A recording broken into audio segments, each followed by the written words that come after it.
Hello friends. आज की video हम डिस्कस करेंगे कि अगर हम बैंक, पोस्ट ऑफिस या कॉर्पोरेट सोसाइटी से कैश विड्रॉ करते हैं तो उस कैश विड्रॉल पे कितना टीडीएस डिडक्ट होता है और किस रेट से टीडीएस डिडक्ट होगा।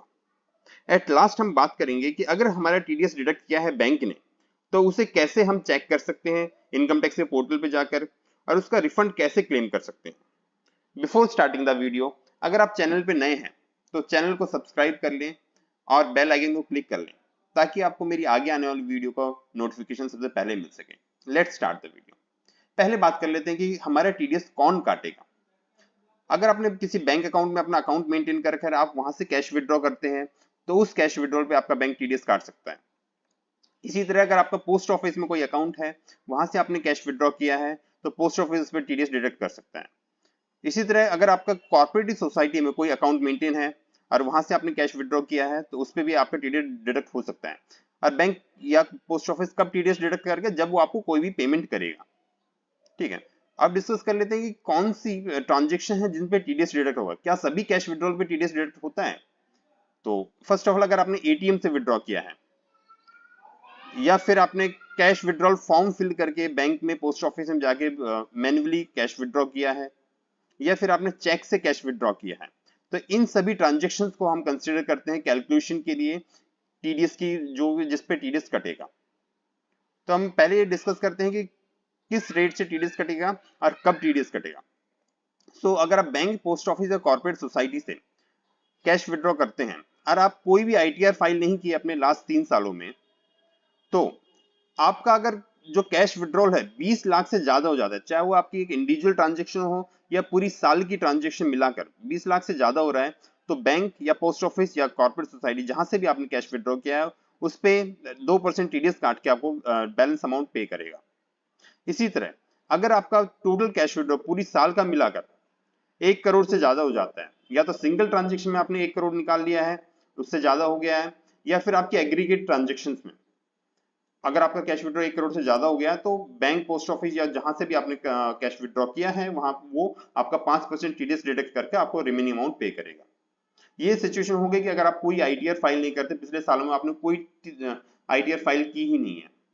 अब बात कर लेते हैं कि अगर आप आईटीआर फाइल करते हो, मीन्स आपने पिछले 3 सालों में किसी भी एक साल में आईटीआर फाइल कर दी है, तो आपका 2% टीडीएस कटेगा अगर आपका टोटल कैश विड्रॉल 1 करोड़ से ज्यादा होता है। तो मीन्स आपकी चाहे सिंगल ट्रांजेक्शन में आपने 1 करोड़ से ज्यादा निकाला या एग्रीगेट ट्रांजेक्शन, मीन्स आपने थोड़ा थोड़ा करके कोई 50 लाख निकाला, कभी उसके बाद 20 लाख निकाला, तो उन सबको मिलाकर पूरी साल में 1 करोड़ से ज्यादा हो रहा है तो आपका 2% टीडीएस डिडक्ट कर लेगा बैंक या पोस्ट ऑफिस जहां से भी आप विड्रॉ कर रहे हैं। क्योंकि इसका एक मोटिव यही है कि आपकी कैश ट्रांजेक्शन को स्टॉप किया जाए। अब बात कर लेते हैं, एक एग्जाम्पल से समझते हैं कि कैसे कैलकुलेशन होती है, 1 करोड़ की लिमिट कैसे कैलकुलेट होती है, या फिर 20 लाख की लिमिट कैसे कैलकुलेट होती है। फर्स्ट ऑफ ऑल, अगर आपने पिछले 3 सालों में आईटीआर फाइल की है, उस सिचुएशन को ले लेते हैं। फॉर एग्जाम्पल, आपने दिसंबर में 25 लाख रुपए जाके निकाले, तो आपको कोई टीडीएस डिडक्ट नहीं होगा क्योंकि आप आईटीआर फाइल करते हो तो आपकी 1 करोड़ की लिमिट एक्सीड नहीं हो रही है। इसी तरह आपने अगर 1 करोड़ 10 लाख रुपए आपने निकाले हैं तो उस केस में आपका 2% टीडीएस डिडक्ट हो जाएगा। मींस बैंक आपका 20,000 रुपए टीडीएस डिडक्ट कर रिमेनिंग अमाउंट आपको पे कर देगा। तो ओनली जितना अमाउंट आपका 1 करोड़ से ज्यादा हुआ है उसी पे टीडीएस डिडक्ट होगा, बैलेंस में कोई टीडीएस डिडक्ट नहीं होगा। इस केस में आपने 1 करोड़ 10 लाख रुपए निकाले हैं तो 10 लाख पे बैंक आपका टीडीएस डिडक्ट करेगा, जो कि 20,000 रुपए होगा 2% के हिसाब से। अब बात कर लेते हैं, आपने कोई आईटीआर फाइल नहीं की पिछले 3 सालों में, तो आपने 25 लाख रुपए निकाले, तो उस केस में क्योंकि वो 20 लाख की लिमिट होती है आपकी, तो आपका 2% टीडीएस डिडक्ट हो जाएगा। दैट इज 5 लाख पे आपका 2% 10,000 रुपीज आपका बैंक टीडीएस डिडक्ट कर लेगा और वो इनकम टैक्स डिपार्टमेंट को जमा करा देगा। इसी तरह आपने 1 करोड़ 10 लाख रुपए निकाले हैं तो उस केस में पहले 80 लाख पे, मीन जितने भी 20 लाख से जितना ज्यादा हुआ 1 करोड़ तक, उस पे 2% डिडक्ट होगा। और उसके अलावा 1 करोड़ से जितना भी ज्यादा, मीन 1 करोड़ 10 लाख निकाले थे आपने तो 10 लाख है, उस पे 5% टीडीएस डिडक्ट करेगा बैंक आपका। अब बात कर लेते हैं कि आपने पूरी साल में थोड़ा थोड़ा करके पैसा निकाला। फॉर एग्जाम्पल, आपने पहली बार 25 लाख रुपए निकाले तो उस पर कोई टीडीएस डिडक्ट नहीं होगा, आप आईटीआर फाइल करते हैं उस सिचुएशन में। फिर आपने मई में जाकर 75 लाख रुपए और निकाले तो आपकी टोटल लिमिट हो गई 1 करोड़ रुपए, उस केस में भी आपको कोई टीडीएस डिडक्ट नहीं होगा। फिर आप दिसंबर में गए, दिसंबर में फिर से आपने 10 लाख रुपए निकाले, तो इस हिसाब से आपकी टोटल जो क्यूमुलेटिव विड्रॉल है पूरी साल का 1 करोड़ 10 लाख रुपए हो गया। जो ये 10 लाख रुपए आपने एक्सीड किए हैं 1 करोड़ से, उस पे बैंक आपका 2% टीडीएस डिडक्ट करके रिमेनिंग अमाउंट को आपको पे कर देगा। तो इस केस में आपका 20,000 रुपए डिडक्ट होगा।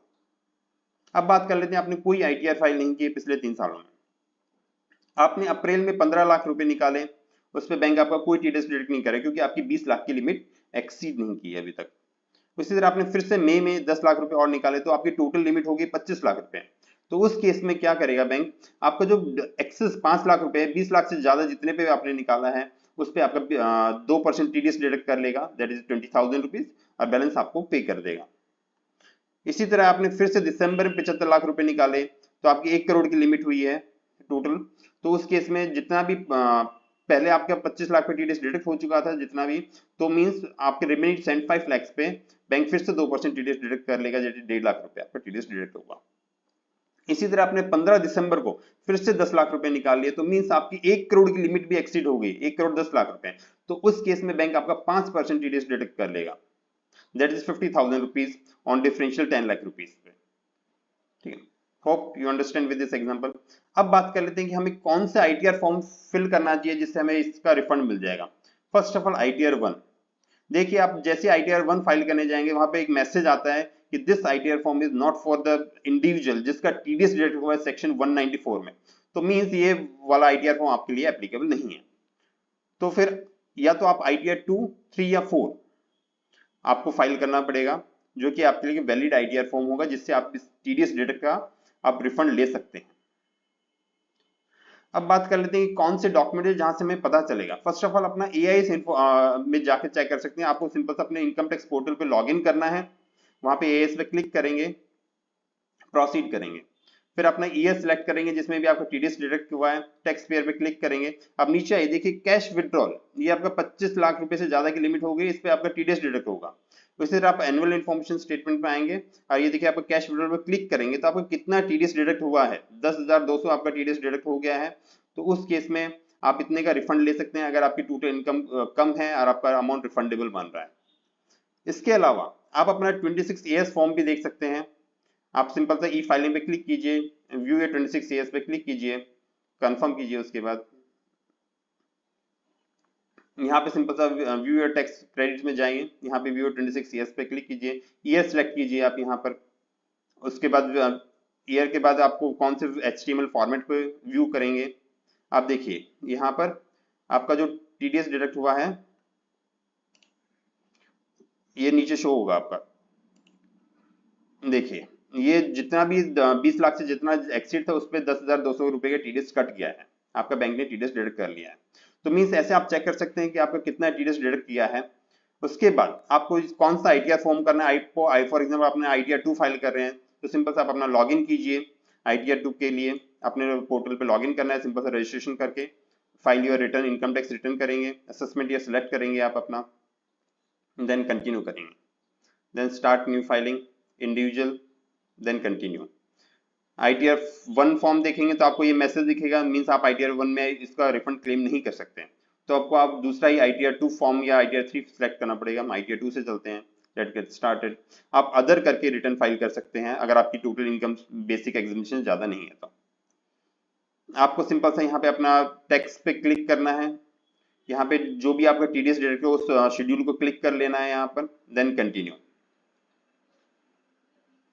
देखिए उसके बाद आपको सिंपल सा स्किप करके मूव करना है या ऑटोमेटिक पॉपुलेट हो जाएगी आपकी सारी इन्फॉर्मेशन। आपको लास्ट वाले यहाँ पे मैं दिखा देता हूँ आपको कैसे आपका टीडीएस आपको शो होगा। देखो पहले वाले में अगर सैलरी का होता है, दूसरे में अदर इनकम, तो अदर इनकम में जाएंगे, सेल्फ पे क्लिक करेंगे, यहाँ पे आपका 10 नंबर आ जाएगा ऑटोमेटिक जिसमें बैंक ने हमने टीडीएस डिडक्ट किया है।